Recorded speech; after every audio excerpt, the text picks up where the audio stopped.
I think we're all very different, you know. I personally recommend that you meditate first thing in the morning, and I'll tell you why, some advantages to that. But it's also really important to recognize that we are all different, that we should be flexible. It works for some people, not for everyone, and there is nothing bad or worse about meditating later in the day, lunchtime, or in the evening. There are just some very definite benefits to doing it first thing in the day.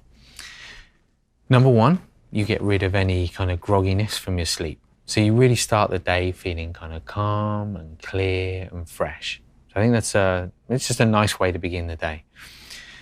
Second one is, if we start the day in that way with our meditation, we are that much more likely to be mindful throughout the day. So it's almost like we punctuate the day with that really big kind of session of meditation. Then it's like we have all these little moments, because we remember, we set the mind up to be aware throughout the day. There was someone in the community who wrote in quite a while back saying his favorite thing about Headspace actually wasn't the meditation, it was the fact that when he meditated, he made better choices throughout the day.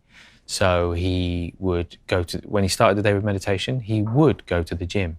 He would be aware of what foods he was eating, so he'd make kind of better food choices. He was aware when he went into conversations with people, he was a little bit kind of kinder perhaps, or a bit more thoughtful in his interactions.